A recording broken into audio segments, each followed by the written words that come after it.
dia 5 de setembro, estou voltando para mais um dia de Bienal e hoje está bem cheio por causa das escolas e colégios. E agora eu vou correr lá para a Arena Sem Fio, porque vai ter um debate com a Thalita Rebouças. Já foi muito louco chegar no Grajaú. Ingrid, de pijama, de Ângela Cristina, me pega pelo braço e fala assim: vem conhecer a casa, vem! E me leva para conhecer a casa. E cinema é uma coisa muito louca, porque é isso que a Larissa falou. Você escreve também, é uma coisa muito da gente, da solidão do nosso escritório. Então, tudo que estava na minha cabeça foi traduzido. O Armando é fluminense, então tinha bola autografada, tinha camiseta do Fluminense autografada, tinha foto delas duas pequenininhas. E aí a Ingrid de pijama foi me levando. Aqui é a sala, aqui é o quarto meu quarto, aqui é o quarto do Mário Márcio. Cara, quando ela me levou no quarto da Malu, que estava escrito Maria de Lourdes na parede, eu realmente, você estava nessa hora, né? Eu me curvei de tanto que eu chorei, porque realmente estava melhor do que no meu melhor sonho da minha cabeça. Então, assim, realmente é muito doido ver isso. Ainda bem que vocês sabem que eu não choro à toa. Vamos fazer outro? Vamos fazer Fala Sério Mãe? Ele falou, mas espera aí, não tem elenco, não tem dinheiro ainda. Eu falei, vamos arrumar, vamos fazer, porque eu acho, eu sou mãe de uma menina de 8 anos, e eu vou muito ao cinema, eu fico pra ela, e filme americano, Moana, os filmes todos lá que vocês amam, e eu acho que a gente tem que ver filme brasileiro, na nossa língua, tem que incentivar nossas filhas a gostarem do nosso cinema, entendeu? Então esse filme é um sonho que eu tinha de pegar um público que já me assiste nos outros filmes, que não são para crianças, e que a mãe sente com a filha e que ela se divirta tanto quanto a filha, não só a mãe, quanto o pai, quanto o irmão, então quanto a avó. Esse é um filme, é um sonho que eu tinha, de fazer um filme onde a família toda pudesse comprar pipoca, assistir junta e ser para todos.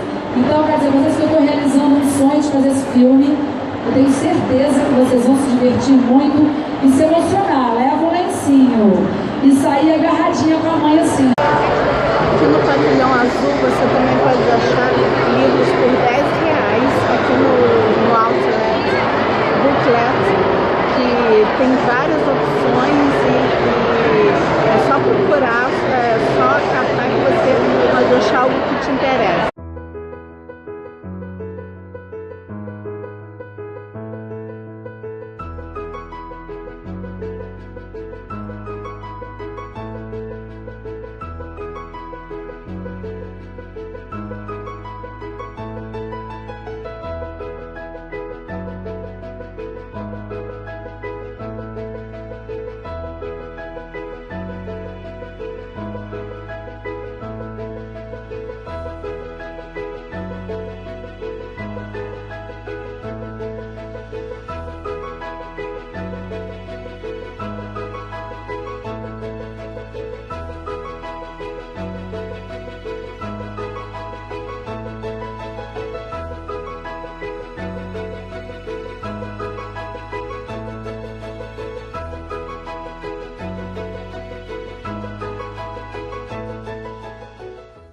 Um pouquinho essa sua trajetória.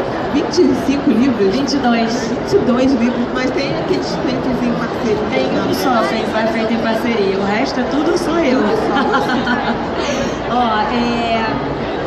Cara, desde o começo, a primeira Bienal que eu vim, que ninguém estava aqui, que não tinha ninguém para me ver, que eu subi na cadeira para chamar a atenção, botei peruca rosa para as pessoas olharem para mim. Quando foi isso? 2001. Deus. 2001. E hoje vi aqui, tem aquela fila que você acabou de ver. 2 horas, gente. 2 horas de fila, foi difícil tirar essa mulher do lado. E hoje foi pouquinho, hoje normalmente eu fico 4, 5 horas. Então assim, hoje foi pouquinho porque eu vinha pra cá, então eu diminuí o número de senhas. Mas eu gosto muito de olhar no olho, de abraçar. Eu não gosto só, oi, tudo bom, como é seu nome? Obrigada, um beijo. Eu gosto, pelo contrário, de saber o que a pessoa já leu meu, por que a pessoa está levando aquele livro para casa, como a pessoa soube de mim. E é tão bacana, porque eu já estou aí há tanto tempo. Tem leitor que eu vi crescer, tem leitor que já está se formando, tem leitor que ficou muito mais próximo, tem leitores nascendo agora, porque as irmãs, as mães, as tias passam os meus livros para elas. Então, assim, a minha relação sempre foi muito próxima, desde antes das redes sociais. Que beleza, você fazia aquele Facebook old school, né? Se curtindo ao vivo e a cores. Exato. Maneiro.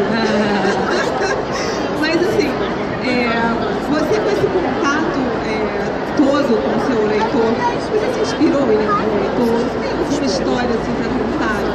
Cara, inspirar em algum leitor específico não, mas eu me inspiro muito nas histórias que me contam.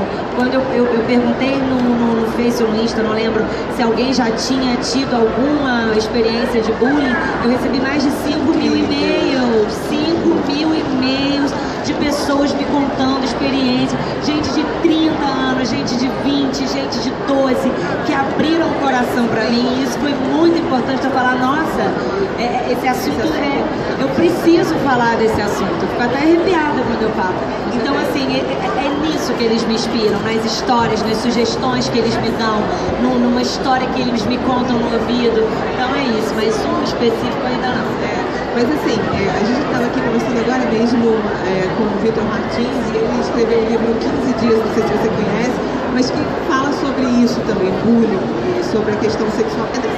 As pessoas estão começando a realmente falar sobre esse assunto, mas esse assunto precisa ser falado. Precisa ser muito falado de muitos jeitos, por muitos autores. Essa é a sua rotina de escrita? Como que você produz tanto também? Porque escrever pra mim é muito fácil, eu não sofro escrevendo. Você não sofre? Nem um pouco, eu amo, eu falo, opa, escrever! E aí eu vou pra frente do computador e fico assim, ó, que nem uma louca escrevendo, sabe? Porque é muito gostoso, e os meus livros são memoráveis, são leves, então eu acabo, é muito gostoso escrever, sabe? Tipo, agora eu tô fazendo a continuação do Fala Sério Mãe, que vai sair antes do filme. Então eu comecei, antes eu falava que eu escrevia de madrugada e de noite, mas hoje às 6 da manhã eu acordei com um monte de coisa pra falar sério mãe na cabeça, então o computador dorme do meu lado e eu já fico blá, blá, blá, blá, então eu já escrevi um monte de páginas. Você faz um download. Sei lá o que acontece, é uma parada meio Xavier que vem. Mas é uma coisa, gente, muito louca, porque antes eu tinha uma rotina de ler e-mail, de manhã eu não faço nada porque eu não presto de manhã, só malho e pedalo. De tarde, depois do almoço, é que eu começo normalmente a ler os e-mails, a ler as mensagens, responder algumas, eu leio tudo e revisar o que eu escrevi de noite e de madrugada. Mas agora, com 42 anos e 17 de carreira, eu estou conseguindo escrever tranquilinha de manhã, 6 horas da manhã. Olha só que beleza. A gente evolui.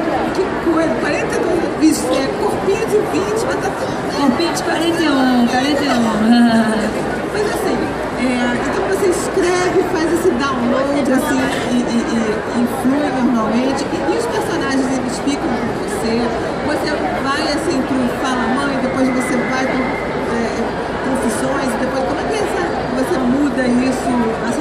Eu não consigo, eu não gosto de escrever 2 livros ao mesmo tempo, não sou capaz. Eu preciso terminar uma história. Eu realmente não consigo.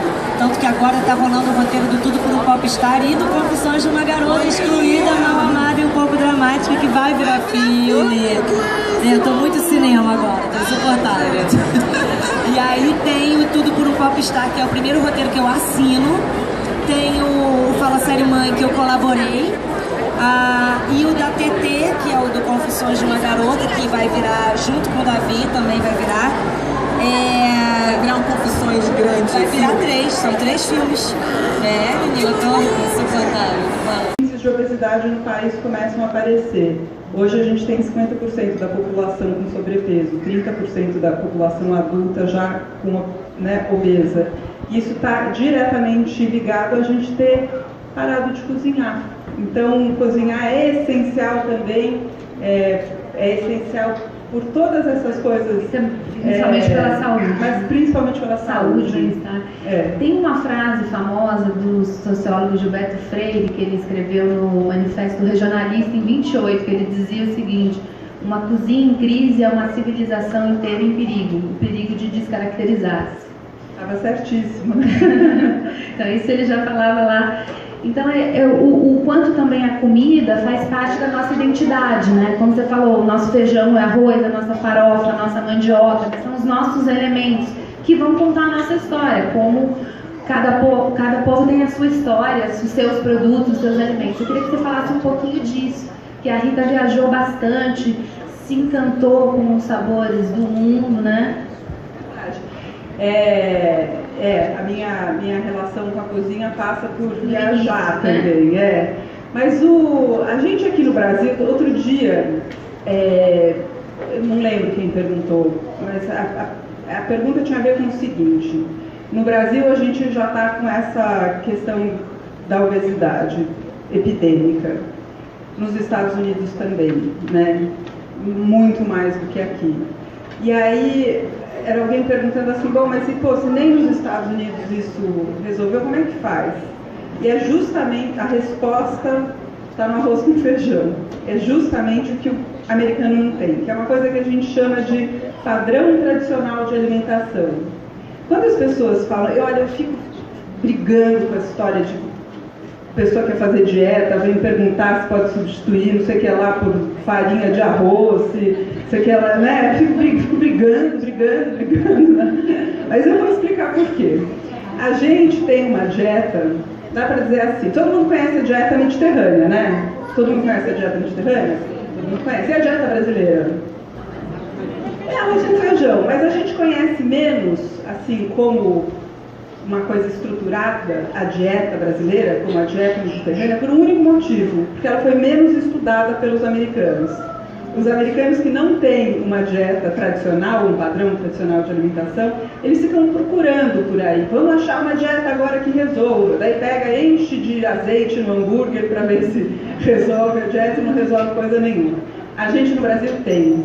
Eles não têm. A gente tem uma dieta que foi sendo construída no decorrer de centenas de anos com os alimentos que a gente tem em abundância no país, né?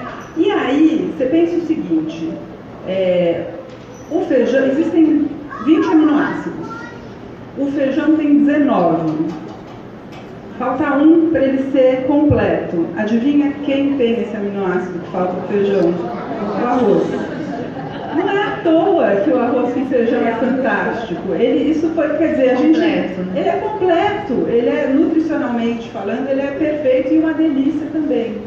Então a gente talvez tenha demorado para se dar conta, e isso é um estudo que vem sendo feito há 30 anos aqui no Brasil, de entender que, assim, que o que a gente tem é uma preciosidade, e é por isso que a gente não pode deixar de sair das nossas mesas o arroz com feijão como símbolo da nossa dieta, né? Com o livro, ela fica mais restrita, né? Se você está falando de comida de verdade, a feira importa mais. Muito mais.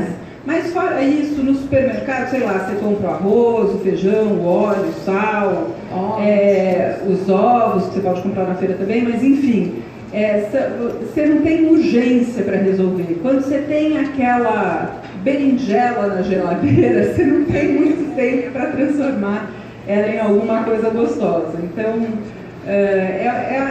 eu percebi que era a grande questão das pessoas, assim, como é que eu faço para transformar a mesma compra de sempre em outros pratos variados. Isso aqui é você daí saiu o que tem na geladeira. Esse projeto, assim, ele é muito feliz, assim, pra gente, porque ele é um livro, e é um livro que ficou do lançamento até, sei lá, uns 4 meses, entre os 10 primeiros livros, mais do que 4? Então, quantos meses? 7, 8 meses. 7 meses entre os 10 livros mais vendidos da lista da Veja, e isso não é uma categoria assim, culinária, é livro não ficção, então é uma coisa relevante para um livro de culinária. Assim, me dá muita alegria, porque significa que tem muita gente entendendo que a gente precisa cozinhar mais. E foi talvez o primeiro livro de culinária a chegar em primeiro lugar dos mais vendidos da Veja. Mas a gente no Panelinha gosta de fazer coisas ousadas, democráticas, abrangentes. Então, exatamente o conteúdo que tem no livro tem no YouTube.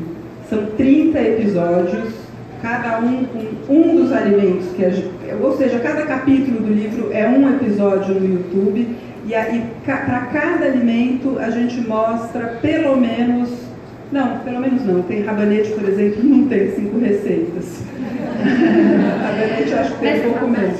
Mas a gente mostra, em média, 5 receitas por alimento. Nesse processo, quer dizer, a gente tem todas as receitas no site Panelinha, tem essa série, né, de 30 episódios no YouTube, e aí tem o livro. Nesse processo, à medida que eu fui fazendo esse projeto, ficou clara uma coisa para mim que eu mesma não tinha me dado conta. É curioso isso, né? Como à medida que a gente vai fazendo as coisas, a gente também vai entendendo, né, como é que a gente trabalha. Eu percebi que o meu jeito de criar receita a partir daquele ingrediente, eu faço meio que um raio-x pensando quais são os cortes possíveis, não é? Então, a berinjela que eu falei, dá para cortar em fatias finas, dá para cortar em metade e fazer canoinha, dá para cortar em rodelas finas, rodelas grossas, dá para picar picadinho, dá para fazer cubos médios. Eu comecei a escrever uma coisa no blog, porque eu sempre adorei ler. Porque eu leio desde pequena. Eu odiava ler, com todas as forças, sabe? Eu pegava um livro, eu contava quantas páginas tinha, quantos dias eu tinha até a prova, e quantos dias páginas eu tinha que ler por dia. Aí, Mariana tá assim, eu também, né? Capitão de Areia. Aí, aquela que lembra. Não, no lado eu nem li. Eu falei, depois do curtiço, nunca mais, entendeu? Mas por quê? Aí também vai muito de professor, dele estimular, dele saber lidar com aquilo, né? Porque eu acho que a gente lê, por exemplo, eu li Senhora, já mais velha. Carol me deu Senhora, tá vendo? É uma ótima influência na minha vida, Carol. Eu penso o que Carol faria, entendeu? É isso. Com 15 anos, você tem que ler a Moreninha. Você não tem que ler Senhora, você não tem a bagagem para entender Senhora. Mas a Moreninha é você, sabe? É o que está passando. Então, também tem muito isso, que eu acho que é um problema de currículo que a gente tem na escola. Mas eu odiava ler, eu fazia isso. E depois que eu mudei de escola e que eu mudei, se fosse meio que um caça-tesouro para você entender quais são os elementos que o autor tinha colocado ali e tal, a leitura ficou mais rica para mim. E aí é isso que eu tento muito buscar, tanto no blog, no estilo de livro, quanto nos eventos literários, que não é só gostei ou não gostei, é o porquê. O porquê que, às vezes, tem livros que incomodam a gente. A gente lê e fala, eu não queria estar lendo isso. A Gayle Forman está aí hoje, né? E ela escreve livros que incomodam muito, porque ela lida com temas muito complexos. E tem que ser assim. E também tem que ter, como é que é o nome do sapato de ponto 105, da Mila Wander? Você também tem que ter livros que você fica assim, não, eu só quero ler um gatinho, quero, né, esparecer. Nora Roberts escreve tudo. Você for falar, eu queria ler sobre coisas sobrenaturais, Nora Roberts. Eu queria ler uma coisa mais romântica, Nora Roberts. Eu quero um suspense, J.D. Robb, que é a Nora Roberts. É tudo, é um povo. Mas é muito importante essa troca, né, que a gente tem. E aí, o papel do fã no mercado editorial. Quem não conhece Harry Jenkins é maravilhoso, leiam tudo que esse homem escreve, pelo amor de Deus. Ele é totalmente estudioso sobre fãs, e ele fala muito isso. O fandom nasceu do equilíbrio entre a fascinação e a frustração. Aí já me representa, né? Sem o fascínio, não temos engajamento, e sem um pouco de frustração, não queremos discutir e recriar fanfiction. Aquela que é recriar fanfiction. Porque você precisa desse envolvimento. Tudo que não se propaga morre. E o papel do fã é propagar. É eternizar. Tá ali, ó. Star Wars ali na frente. 40 anos esse ano, mas ele nasceu no ano do primeiro Star Wars, assim, 40 anos esse ano, vamos fazer as contas. E é isso, e assim, às vezes eu acho que assim, a gente lida com editoras, a gente lida com outros blogs também, a gente como leitor e a gente como blogueiro, a gente tem uma responsabilidade muito grande nas mãos, tá? Não importa quantos seguidores vocês têm nas redes sociais, ou no blog, ou quantas pessoas vão nos eventos que vocês organizam, a partir do momento que você lê e você coloca a sua opinião para uma outra pessoa, seja num cafezinho num bar, seja num evento para 400 pessoas, a gente tem uma responsabilidade muito grande em como a gente vai colocar, o que a gente vai dizer e como a gente vai receber a opinião alheia. Isso é muito importante. Eu digo isso porque assim, a gente está acostumado, todo mundo aqui vai sacudir a cabeça agora, várias tretas literárias por causa de opinião, olha lá, várias cabecinhas de tipo, não, tem uma plaquinha aqui maravilhosa chamada Não Alimente as Tretas. Eu achei isso sensacional. É quase tão boa quanto não spoilers, né? É exatamente isso. É muito difícil, quando a gente é fã, a gente se envolve de um jeito que aquilo é nosso. Né? Eu acho que principalmente quando a gente é adolescente, isso ainda é pior. Porque tudo pra gente é vida ou morte. Então assim, meu pai e minha mãe não me deixaram ir no show da banda tal, minha vida acabou. Sabe? Aí você sai pela casa, batendo pé, bate porta, sabe? Faz aquela coisa horrorosa, você chora. Hoje assim, cara, não tem grana pra ir no show. Você vai, faz live, porque muda, mas dói do mesmo jeito, porque a gente tá muito envolvido, sabe? E às vezes a gente se envolve tanto que a gente perde a noção disso. Mais um dia de Bienal e hoje foi o dia do encontro de blogueiras promovido pela Giftbox e pela Cheiro de Livro. Foi bem legal, eles falaram de fandom, de literatura nacional, do projeto das Lit Girls. Foi muito bacana. E hoje vai ser o dia voltado só para encontro com blogueiros, influenciadores e portais de literatura. Então eu vou estar hoje focada nesse nicho. Nós temos que ter um padrão, tem que ser formal, tem que ser perfeito, tem que ser totalmente formatado, é uma ideia retrógrada que a gente tem que abolir, principalmente porque isso não insere ninguém na literatura, a gente sabe, nós somos provas disso. Nós queremos ler um livro que tire a gente desse momento da nossa vida, nos transporte para uma aventura, ou para um romance, ou para sair fora da casa, fazer alguma coisa. Eu acho que a literatura ainda tem muito desse estigma, né? Ela tem que ser produtiva no sentido, ela tem que ensinar alguma coisa